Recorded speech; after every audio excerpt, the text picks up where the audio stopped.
గ్రంథం 29:10 యెహోవా ఈ ఆజ్ఞ ఇచ్చుచున్నాడు, బబులోను రాజ్యమునకు 70 సంవత్సరములు గతించిన తర్వాతనే మిమ్మును గూర్చి నేను పలికిన శుభవార్త నెరవేర్చి ఈ స్థలమునకు మిమ్మును తిరిగి రప్పించున్నట్లు నేను మిమ్మును దర్శింతును.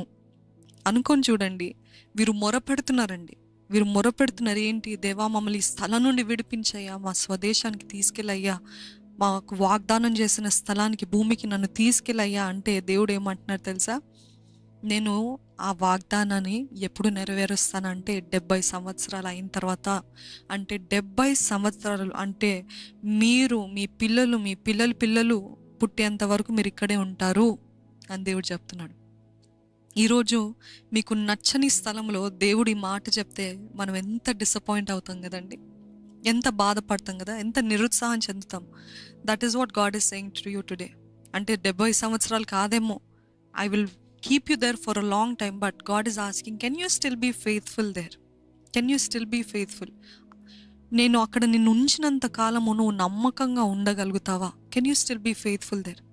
ఈరోజు దేవుడు మనతో అదే అంటున్నాడు. వీళ్ళు మొరపెడుతున్నారు, దేవా మమ్మల్ని విడిపించు అని ప్రార్థన చేస్తున్నప్పుడు ఆయన అంటున్నాడు, no no no, I'm not taking you out of this place. You will stay there for 70 years. 70 సంవత్సరాలు ఉంటారు. దేవుడు అంటున్నాడు, మీరున్న స్థలంలో ఇంకొంచెం కాలం ఉండాలి, ఇంకెక్కువ కాలం ఉండాలి. నమ్మకంగా ఉంటారా? ఫలిస్తారా? అభివృద్ధి పొందుతారా? 100% ఇస్తారా? సనుకోకుండా, గొనుక్కోకుండా, ఆనందంగా, సంతోషంగా ఉన్న చోటనే దేవుని స్తుతించగలుగుతారా అని దేవుడు అడుగుతున్నాడు, మిమ్మల్ని అడుగుతున్నాడండి. He didn't say I will bring you out so you can prosper. He said I will prosper you right where you're at. మిమ్మల్ని బయటికి తీసుకొచ్చి మిమ్మల్ని అభివృద్ధి పరచడం కాదు, కానీ మీరు ఎక్కడున్నారో అక్కడే నేను మిమ్మల్ని అభివృద్ధి పరుస్తాను, ఆశీర్వదిస్తాను, దయను చూపిస్తాను, కటాక్షిస్తాను, మీ సరిహద్దుల్ని విశాలపరుస్తాను. మీరు ఎక్కడున్నారో అక్కడే మిమ్మల్ని బయటికి తీసుకొచ్చి ఆశీర్వదిస్తానని చెప్పలేదండి దేవుడు. మిమ్మల్ని ఇక్కడ నుండి తీసుకొచ్చిన తర్వాత ఆశీర్వదిస్తాను కాదు, కానీ అదే అధ్యాయంలో 5వ వచనం చూద్దాం. 29వ అధ్యాయము 5వ వచనం. ఇండ్లు కట్టించుకొని వాటిలో నివసించుడి. నేను 4వ వచనం నుండి చదువుతున్నానండి. ఇశ్రాయేలు దేవుడును సైన్యములకు అధిపతియగు యెహోవా తన ప్రేరేపణ చేత బబులోనుకు చేర తీసుకొని పోబడిన వారికి అందరికి ఇలాగూ ఆజ్ఞ ఇచ్చుచున్నాడు, ఇండ్లు కట్టించుకొని వాటిలో నివసించుడి, తోటలు నాటి వాటి ఫలములను అనుభవించుండి, పెండ్లిండ్లు చేసుకొని కుమారులను కుమార్తెలను కనుడి. అక్కడ ఏమీ మీకు తక్కువ లేకుండా అభివృద్ధి పొందుటకై వారు కుమారులను కుమార్తెలను కనునట్లు మీ కుమారులకు పెండ్లిండ్లు చేయుడి, మీ కుమార్తెలకు పురుషుల్ని సంపాదించుడి. నేను మిమ్మును చెరగొనిపోయిన పట్టణం యొక్క క్షేమము కొరకు, దాని కొరకు యెహోవాకు ప్రార్థన చేయుడి, దాని క్షేమము మీ క్షేమమునకు కారణమగును. చూసారండి, దేవుడు అంటున్నాడు, మీరు ఎక్కడో పోయి సంపాదించడం కాదు, మీరు ఎక్కడో పోయి చదువుకోవాలి కాదు, మీరు ఎక్కడ ఉన్నారో అక్కడ ఫలించండి, మీరు ఎక్కడున్నారో అక్కడ ఇల్లు కట్టుకోండి, అంటే ఆనందంగా ఉండండి, మీ డ్రీమ్స్ని పర్స్యూ చేయండి, మీకు దేవుడు ఇచ్చిన దర్శనాల్ని, ఉద్దేశాల్ని, మీరు కలిగి ఉన్న తలాంతుల్ని వాడండి. మీరు ఎక్కడున్నారో అక్కడ ఇండ్లు కట్టుకోండి, వివాహాలు చేసుకోండి, తోటలు నాటండి. ఇవన్నీ దేవుడు చెప్తున్నాడండి. అంటే లిటరల్గా మనకి అనుకూలంగా ఉండాలి అని అంటే మనం అనుకోవచ్చు, మన ఉద్దేశాలు అంటే మన పర్పస్ని ఫుల్ఫిల్ చేయండి. మీరు ఎక్కడున్నారో అక్కడ పర్పస్ని, దేవుడు మీకు ఉద్దేశించిన ప్రణాళికని నెరవేర్చండి అని దేవుడు చెప్తున్నాడు. Don't go seeking for something else, something better. God is saying, మీరు ఈ స్థలంలో, ఈ సమయంలో, ఈ నిమిషంలో ఎక్కడ ఉండాలో నాకు తెలుసు. వితౌట్ హిస్ పర్మిషన్ ఏది జరగదు మన జీవితంలో. ఆయన పర్మిషన్ లేకుండా, ఆయన అంగీకారము, ఆయన అనుమతి లేకుండా మన జీవితంలో ఏది కూడా జరగదండి.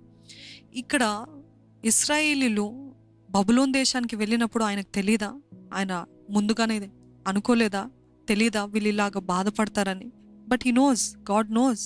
కానీ దేవుడు ఏమంటున్నాడంటే, మీరు ఎప్పుడా ఇశ్రాయేల్ దేశానికి వెళ్తారని బాధపడటం ఆపేసి మీరు ఎక్కడున్నారో అక్కడ ఇల్లు కట్టుకోండి, అక్కడ ఆనందించండి, అక్కడ సంతోషించండి, అనుభవించండి అని అంటున్నాడండి. అనుభవించండి అని ఇక్కడ వాక్యంలో ఉంది చూడండి. మీరు నాటిన తోటలు నాటి వాటి ఫలములను అనుభవించుడి. తోటలు నాటి వాటి ఫలం అంటే హీ సేయింగ్, మన వాడుక భాషలు చెప్పాలంటే ఆయన అంటున్నాడు, ఎంజాయ్ చేసుకోండి, మీరు ఎక్కడున్నారో అక్కడ ఎంజాయ్ చేయండి. Enjoy the journey to where you're going. Don't keep being sad. Don't keep putting a long face. పొడుగాటి ముఖం వేసుకొని ఇంకా నాకు అవ్వట్లేదే, ఇంకా నాకు జరగట్లేదే, ఇంకా ఎంతకాలము అని బాధపడటం ఆపేసి మీరు ఎక్కడున్నారో ఆ స్థలంలో అనుభవించండి, ఆనందించండి, సంతోషించండి, ఫలించండి, అభివృద్ధి పొందండి, వర్ధిల్లండి అని దేవుడు చెప్తున్నాడండి. దేవుడు చెప్తున్నాడు. So God is saying even if it's an enemy territory, అది ఒకవేళ శత్రువు యొక్క సరిహద్దు, శత్రువు యొక్క ప్రాకారం అయినప్పటికీ, శత్రువు యొక్క స్థలం అయినప్పటికీ అక్కడ కూడా దేవుడు ఆశీర్వదించగలిగిన సమర్థుడు. హల్లెలూయా. శత్రువుల మధ్యలో కూడా మనల్ని ఆశీర్వదించే దేవుడు. అందుకనే దావీదు రాసిన కీర్తన మనందరికీ తెలిసి 23వ కీర్తన, నా శత్రువుల ఎదుట నాకు భోజనము సిద్ధపరచదవు, నా స్నేహితుల ఎదుట నాకు భోజనం సిద్ధపరచదవు, నా తోబుట్టుల దగ్గర లేకపోతే నా తల్లిదండ్రుల ఎదుట, నన్ను ప్రేమించే వారి ఎదుట నాకు భోజనం సిద్ధపరచదవు అని చెప్పలేదు, కానీ నా శత్రువుల ఎదుట. అంటే what is the greater testimony? What is the greater testimony? మీ స్నేహితుల దగ్గర మీకు భోజనం సిద్ధపరచడము గొప్ప సాక్ష్యమా, లేకపోతే మీ శత్రువుల ఎదుట మీకు భోజనం సిద్ధపరచడం, లేకపోతే మిమ్మల్ని ఆశీర్వదించడం, మిమ్మల్ని వర్ధిలింపజేయడము, మీ తల పైకెత్తడము, మీరు ఏది పట్టుకుని అది ఆశీర్వదించబడటము గొప్ప సాక్ష్యమా? మీరే అనుకుని చూడండి. God always does the opposite of what we think.